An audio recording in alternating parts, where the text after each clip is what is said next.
Hello and welcome to KG Lyceum. आज हम लोग BHIC 103 के सीरीज को आगे बढ़ाते हुए यूनिट 3 को करने वाले हैं। यूनिट 1 और 2 कंप्लीट हो चुका है और आज हम यूनिट 3 से क्या क्या इम्पोर्टेंट टॉपिक्स है उसको डिस्कस करेंगे और जानेंगे दक्कन और तमिलहम के बारे में। वहाँ का स्टेट फॉर्मेशन क्या था, पॉलिटी, सोसाइटी, रिलीजियस पॉलिसीज कैसे थे, ट्रेड इकोनॉमी कैसे थे, वो सब हम इसमें जानने की कोशिश करेंगे। BHIC 101 और 102 ये दो बुक कंप्लीट हो गया है। प्लेलिस्ट रेडी है, आप चैनल पे जाके विजिट करके इसे देख सकते हो। जानते हैं आज क्या पढ़ना है। इस यूनिट को पढ़ने के बाद सातवाहन डायनेस्टी और बाकी के तमिलहम इसको हम जान पाएंगे। हम जानेंगे how the Satavahana dynasty created the first proper state in the Deccan. Satavahana dynasty जो है वो दक्कन में पहला प्रॉपर स्टेट बन के कैसे उभरा। सातवाहन डायनेस्टी के एडमिनिस्ट्रेशन और सोसाइटी को जानेंगे। हम जानेंगे तमिलहम को कि तमिलहम जैसे तमिलनाडु प्लस केरला के कुछ एरिया को मिला के तमिलहम कहते थे उस वक्त।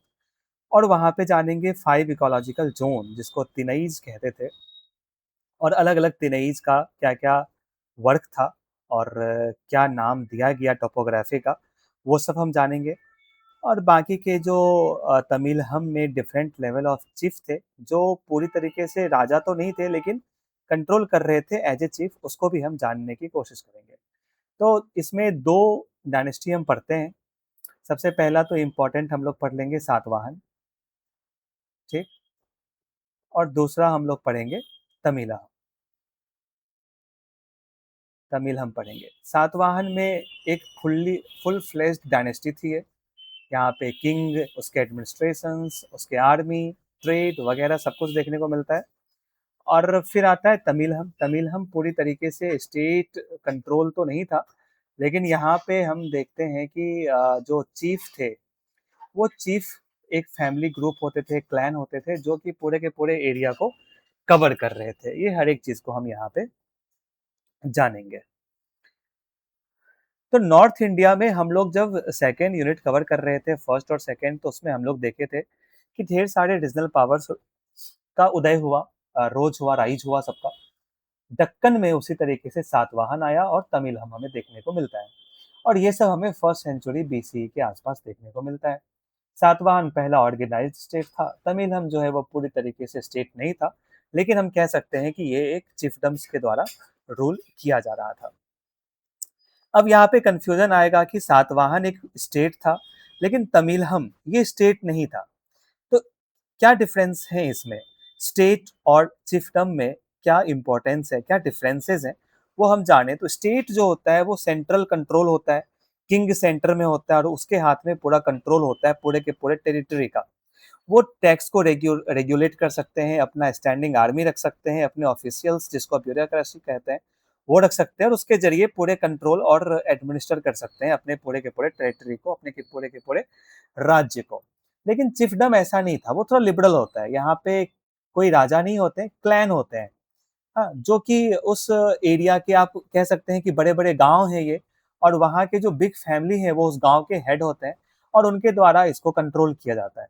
रेगुलर टैक्स वहाँ पे हमें देखने को नहीं मिलते हैं, ज़्यादातर गिफ्ट्स हमें देखने को मिलते हैं कि गिफ्ट्स दे दिया गया और उसके उस गिफ्ट से वो एरिया जो है एडमिनिस्टर हो रहा है, चल रहा है। डिसीजन जो है वो कोई एक आदमी नहीं लेगा, ये उस गांव के लोग मिल करके, एक सभा के लोग मिल करके टुगेदर साथ में ये डिसीजन लेंगे।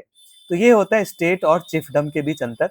सातवाहन स्टेट था और तमिलहम वो चिफडम था। और यही दो आज हम पढ़ने वाले हैं।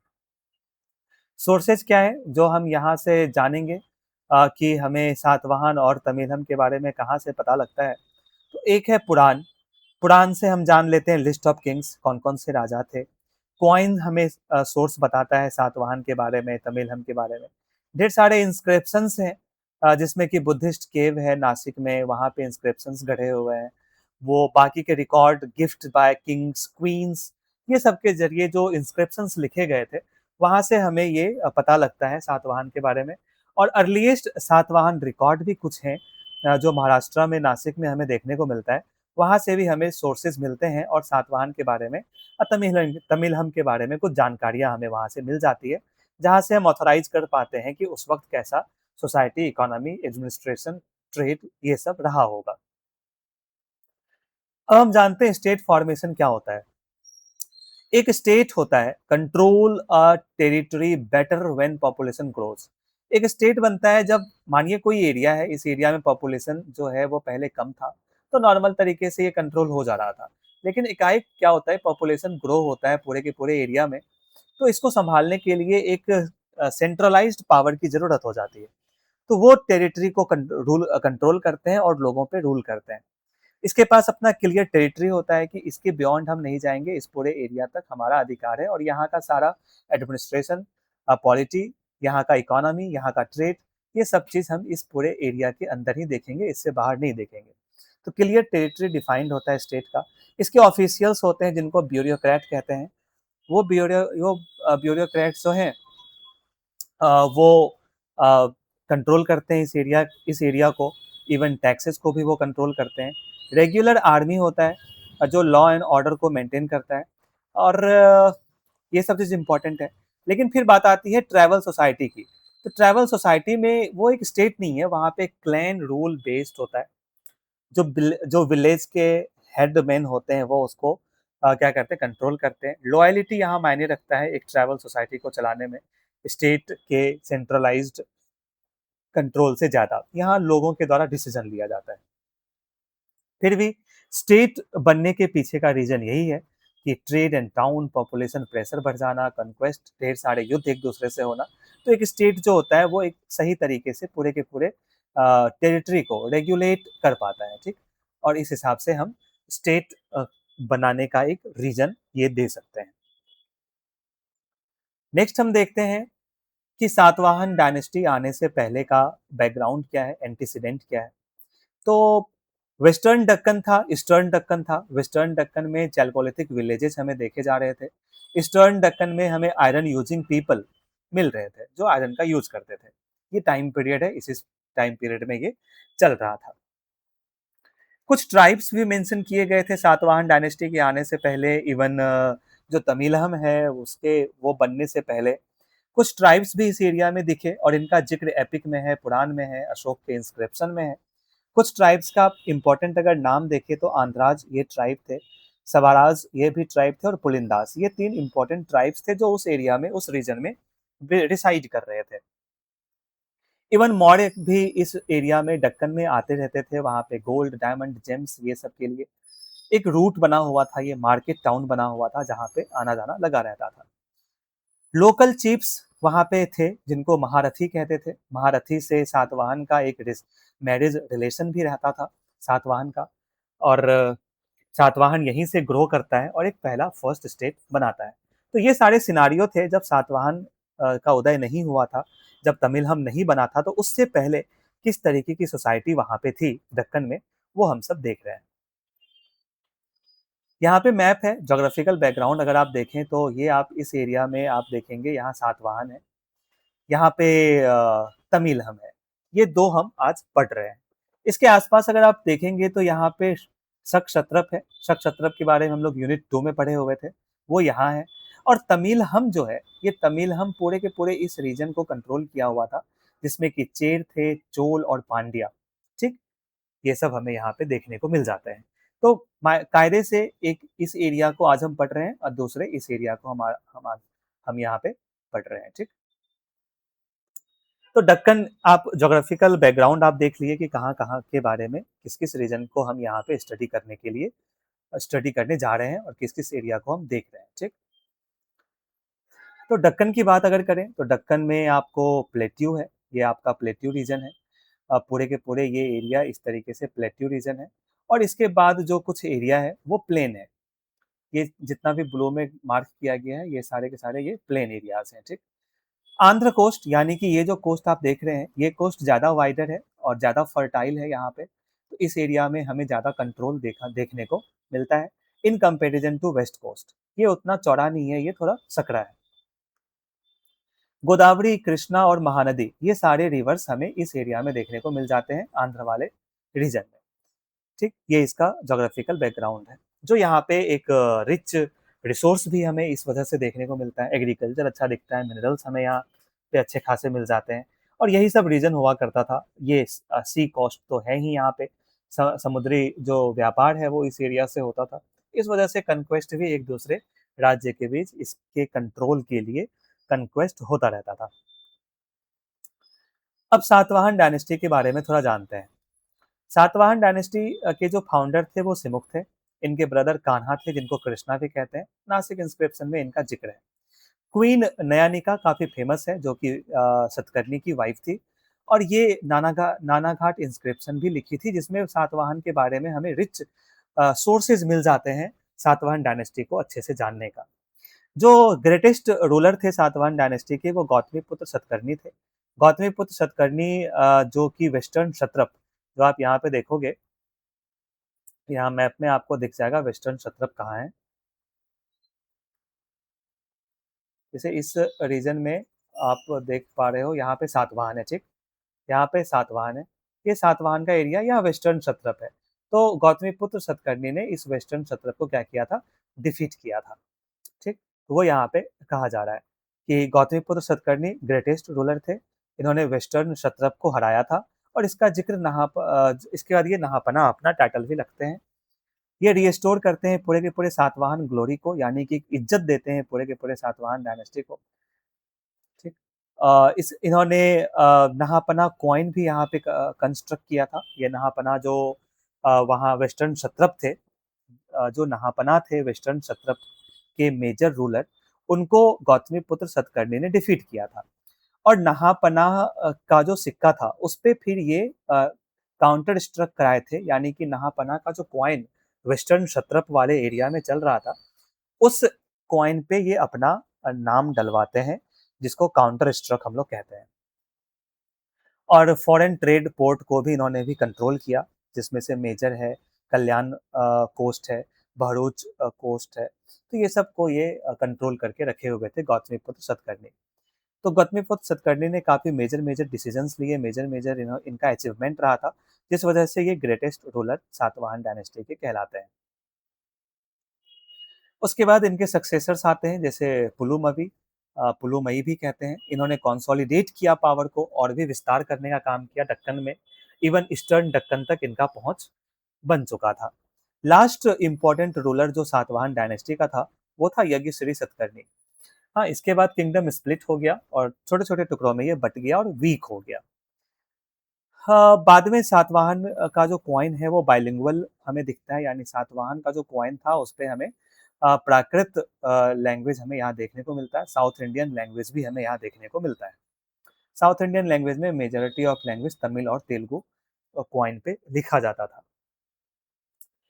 सातवाहन को खतरा किससे था? तो खतरा था उड़ीसा में, ओडिशा के खारवेल जो थे, जो ओडिशा का कलिंग रीजन था, वहाँ के जो रूलर थे वो खारवेल थे। तो खारवेल का आए दिन जो कॉन्क्वेस्ट था वो सातवाहन से होता रहता था, ठीक। वो सातवाहन पे अटैक करते रहते थे, तो एक खतरा इनका खारवेल के साथ था। मैरिज लिंक भी हमें देखने को मिलता है कि महारथी के साथ सातवाहन का मैरिज रिलेशन चलता था। और जो एम्पायर था वो गौतमीपुत्र सतकर्णी के अंडर काफी ग्लोरियस हुआ था। और पूरे के पूरे दक्कन प्लेट्यू और जितने भी कोस्ट हैं उस सब पे इनका कंट्रोल गौतमीपुत्र सतकर्णी का हो गया था। अब हम जानते हैं सेटलमेंट पैटर्न क्या था। तो वेस्टर्न दक्कन से स्टार्ट हुआ और पूरे के पूरे ये ईस्टर्न दक्कन तक गया, जिसको कि डिस्ट्रिक्ट में ये डिवाइड कर दिया। पूरे के पूरे एम्पायर को, पूरे के पूरे टेरिटरी को ये डिस्ट्रिक्ट में डिवाइड कर दिया था ताकि सही तरीके से एडमिनिस्ट्रेशन हो सके। जो डिस्ट्रिक्ट में डिवाइड किया गया था पूरे के पूरे सातवाहन टेरिटरी को, उसको आहार कहते थे। डिस्ट्रिक्ट का नाम आहार था। तो मेजर मेजर आहार का नाम यहाँ पे दिया हुआ है, जैसे गोवर्धन आहार, सोपारका आहार, मामाल आहार, इस तरीके से, जो कि आज का नासिक है, वेस्टर्न कोस्ट है। ये अलग अलग डिस्ट्रिक्ट का नाम है जो यहाँ पे मेंशन किया हुआ है। वेस्ट कोस्ट पोर्ट पे भी इनका काफ़ी कंट्रोल हो गया, जिस वजह से इनका ट्रेड और जो सी ट्रेड था वो भी काफ़ी ग्लोरियस हुआ, काफ़ी फला फूला। उसके बाद इनलैंड सेंटर भी जो थे सातवाहन के, वो एग्रीकल्चरली रिच थे। और जो ईस्टर्न दक्कन वाला पार्ट था, वहाँ पे नेविगेशन हमें ज़्यादा देखने को मिलता है, वहाँ पे हमें ट्रेड रूट्स, सी रूट्स हमें ज़्यादा देखने को मिल जाता है। बाकी एडमिनिस्ट्रेशन सातवाहन का देखें तो ये मौर्य से कॉम्प्लेक्स नहीं था, मौर्य से सिंपल था। जितना मौर्य का एडमिनिस्ट्रेशन काफ़ी सेंट्रलाइज़्ड था, एक्सपेंडेड था, स्ट्रॉन्ग था, उतना सातवाहन का नहीं था, थोड़ा सिंपलर था। मिनिस्टर्स अपॉइंट किए गए थे, जो मिनिस्टर्स हेरिडिटरी तो नहीं होते थे। इनको राजा के द्वारा अपॉइंट किया जाता था और ये फिर संभालते थे अपने-अपने डिपार्टमेंट को। टैक्सेस भी लिए जाते थे, एग्रीकल्चर खेती पे टैक्स था, ट्रेड पे टैक्स था। न्यू प्रैक्टिसेस भी स्टार्ट किया गया था, जैसे पूरे के पूरे गाँव को डोनेट कर दो एज़ ए रेवेन्यू और वहाँ से जो रिसोर्स आ रहा है उससे वो गाँव चल रहा है। लैंड ग्रांट्स भी हमें सातवाहन पीरियड में देखने को मिलता है। लैंड ग्रांट में हम निगम सभा लैंड ग्रांट जो है वो सभा में पहले ये बात रखी जाती थी, फिर इसे पास किया जाता था और काफ़ी केयरफुली लैंड को ग्रांट किया जाता था, जिसका कि रिकॉर्ड भी सही तरीके से मेंटेन किया जाता था। अ, जो भी फॉरेस्ट को या फिर कल्टीवेटिंग लैंड लैंड को क्लियर करता था, uh, anyone clearing forest and cultivating could claim land ownership. अगर कोई जंगल को क्लियर कर रहा है, मेहनत कर रहा है, उस पे खेती शुरू कर रहा है, तो वो क्लेम कर सकता था कि ये लैंड मेरा है। ये अधिकार उसको दिया गया था। ट्रेड हैंडल किया जाता था गिल्ड के द्वारा, जो कि बैंकर भी होते थे। उनके द्वारा ट्रेड जो है पूरे के पूरे वो हैंडल किया जाता था। सातवाहन सोसाइटी के बारे में अगर हम जानें, तो सोसाइटी में हम देखते हैं कि डिफरेंट फ्रॉम स्ट्रिक्ट, यानी मनुस्मृति का जो स्ट्रिक्ट रूल था उससे अलग सातवाहन था, काफ़ी लिबरल था। यहाँ पे जो है ढेर सारे किंग्स थे जो अपने मदर के नेम यानी कि मम्मी का नाम अपने ऊपर पहले लगाते थे। जैसे कि जब ग्रेटेस्ट रूलर जो सातवाहन के थे, गौतमी पुत्र सतकर्णी, वो खुद को लिखते थे, जो उनकी माँ का नाम गौतमी था। तो विमेन का रोल यहाँ पे दिखता है और विमेन का एक स्ट्रॉन्ग होल्ड हमें सातवाहन में देखने को मिलता है, जो कि ब्राह्मणिकल प्रैक्टिस से अनयूजुअल था। सातवाहन जो है वो खुद को यूनिक ब्राह्मण कहते थे। वो वर्ण सिस्टम से अपने आप को बाहर रख के अपने आप को एक यूनिक ब्राह्मण कहा करते थे, जो कि क्षत्रिय के प्राइड के अगेंस्ट था। डोनर्स जो है वो भी, इसका भी जिक्र है, जैसे traders, blacksmith, gardener, fisherman, ये सब का जिक्र हमें इंस्क्रिप्शंस में मिल जाता है। यवन जो कि फॉरेनर थे, उनके साथ इनका एसिमिलेशन हमें देखने को मिला, मिक्स ऑफ कल्चर हमें देखने को मिला और उसका नाम प्राकृत नेम में यहाँ पे इंस्क्रिप्शंस पे लिखा गया है। जितने भी इंडो ग्रीक्स थे ये सब का यहाँ तक इनका एसिमिलेशन सातवाहन में हमें देखने को मिलता है। तो मोस्ट इम्पोर्टेंट वो वुमेन का ही था कि वुमेन का स्ट्रॉन्ग होल्ड था। वुमेन जो है वो ढेर सारे रिचुअल्स परफॉर्म कर सकती थी। सेक्रीफाइजल जो परफॉर्म था, रिचुअल उसको परफॉर्म कर सकती थी, जैसे अश्वमेध यज्ञ वगैरह। ये सब नयानिका जो क्वीन थी, सातवाहन की जो क्वीन थी नयानिका, वो अश्वमेध यज्ञ भी परफॉर्म करी थी। तो वुमेन का एक स्ट्रॉन्ग होल्ड हमें यहाँ देखने को मिलता है। उसके बाद बुद्धिस्ट मोनेस्ट्रीज पे भी काफ़ी ध्यान दिया गया था। सोसाइटी जो है वो काफ़ी फ्लेक्सिबल था। ठीक, ये सब चीज़ हमें सोसाइटी में देखने को मिलता है। अब हम सातवाहन कंप्लीट कर चुके हैं, अब आते हैं तमिलहम पे।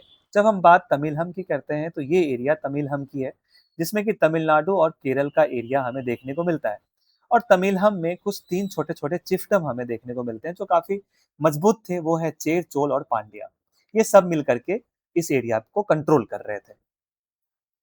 तो तमिलहम हमें डाइवर्स लैंडस्केप भी देखने को मिलता है। इस एरिया में पहाड़ है, कुछ पैस्चर लैंड है जहाँ पे चारागाह जिसको कह सकते हैं, कुछ ड्राई लैंड्स हैं, वेटलैंड्स हैं। तो ये सबका अलग-अलग नाम दिया गया था। 3 जो चिफडम हैं वो इसको कंट्रोल करते थे, जिसको कहते हैं चेर, चोल और पांड्या। तो इनको हम लोग मूवेंदार भी कहते थे। ये मूवेंदार कहलाते थे, यानी कि ग्रेटेस्ट जो रूलर थे, इसको ग्रेटेस्ट फैमिली भी कहेंगे, जो कि इस पूरे के पूरे एरिया को कंट्रोल करते थे, उसको मूवेंदार कहते थे। तो 3 जो मेजर मूवेंदार थे वो थे चेर, चोल और पांड्या। पूरे के पूरे लैंड को, क्योंकि डाइवर्सिटी थी यहाँ के टोपोग्राफी में, अलग-अलग तरह का लैंड था। कहीं पे हिली हिली लैंड है, यानी कि जो पहाड़ी इलाका है, कुछ सूखा लैंड है जिसको एरिड ज़ोन कहते हैं, कुछ पेस्टोरल लैंड है ज जो कि घास जहाँ चारागाह अच्छा पनपता था, कुछ वेटलैंड है और कुछ सी कोस्ट है। तो अलग-अलग टोपोग्राफी यहाँ हमें देखने को मिलता है। तो ये सबका अलग-अलग नाम भी दिया गया था। जैसे हिली एरिया को कुरिंजी कहते थे, एरिड ड्राई जोन को पलई बोलते थे, पेस्टोरल लैंड को मुल्लई बोलते थे, वेटलैंड को मारुतम और सी कोस्ट को नेतल कहते थे। तो ये अलग-अलग नाम है और इसको हम लोग 5 तिनईज कहते हैं, जो कि इको जोन भी कहलाता था। ये इम्पोर्टेंट है। आपको याद रखना चेर चोल पांड्या तीन के द्वारा ये रूल किया जा रहा था और इस पूरे एरिया पे रूल किया जा रहा था, जो कि अलग अलग डाइवर्स टोपोग्राफी का था। अब 5 eco zones and subsistence pattern की अगर हम बात करें, तो पीपल जो है वो डिफरेंट तिनई में रहते थे और ये आपस में सामान एक्सचेंज भी करते थे। सामान में हनी था, मीट था, डेयरी था, फिश, सॉल्ट, ग्रेन, ये सब का एक्सचेंज हमें आपस में यहाँ देखने को मिलता है। जो अलग-अलग लोग अलग-अलग टोपोग्राफी में रहते थे, वो आपस में एक्सचेंज ऑफ गुड्स किया करते थे, जिसको हम लोग हिस्ट्री में बार्टर सिस्टम कहते हैं। तो नॉर्मल भाषा में कह सकते हैं कि बार्टर सिस्टम चलता था। अलग-अलग जैसे आप ये देखें कि अलग-अलग लैंड है यहाँ पे, कुछ पहाड़ी इलाका है, कुछ समुद्री इलाका है, कुछ सूखा एरिया है। तो वहाँ पे लोग तो रहते ही थे अलग-अलग एरिया में। तो इन सब के बीच जो है कनेक्शन था और ये सब आपस में गुड क्या करते थे, एक्सचेंज करते थे, जिसको कि हम लोग बार्टर सिस्टम कहते हैं। Agrarian zone were most productive and attracted others. जो एग्रेरियन जोन था, जिसको मारुतम लैंड कहते हैं, वेट लैंड था, जहाँ पे वाटर रिच लैंड था, वहाँ पे एग्रीकल्चर बहुत ज्यादा फल फूल रहा था। अब जहाँ एग्रीकल्चर ज्यादा होगा, वहाँ पे लोग अट्रैक्ट होंगे और उस जगह पे आके बसेंगे। वो भी हमें यहाँ देखने को मिलता है। सोसाइटी मिक्स सोसाइटी यहाँ पे थी। सिंपल क्लैन ग्रुप्स और कुछ जगह पे मोर कॉम्प्लेक्स वन भी मिल जाते थे। अलग अलग क्लैन थे, कुछ सिंपल क्लैन थे, कुछ कॉम्प्लेक्स क्लैन थे। क्लैन एक ग्रुप है जो रहा करते थे एक एक पर्टिकुलर एरिया में। तब भी पूरे के पूरे स्टेट अब तक नहीं बना था, ये स्टेट नहीं कहला रहा था। लेकिन तमिलहम में क्या होता है, पॉलिटिकल सोसाइटी का एवोल्यूशन भी होता है समय के साथ साथ। जैसे कि started with clan chiefdom based on kinship, chief called Perumakan और कोमकन, जिसको कि हम लोग ग्रेट या चीफली सन भी कहते थे। तो ये सब इसको शासन करते थे। 3 लेवल का चीफ यहाँ पे तमिलहम में हमें देखने को मिलता है, जो कि डिफरेंट डिफरेंट लेवल का था। जैसे जो टॉप था, जो पूरे के पूरे एरिया को कंट्रोल कर रहा है चीफ, उसको हम कहते हैं मुवेंदार। मुवेंदार हो गए चेरचोल पांड्या सबसे बड़े लेवल पे, जो कि पूरे के पूरे टेरिटरी को कंट्रोल कर रहा है। उसके बाद आता था वेलीर।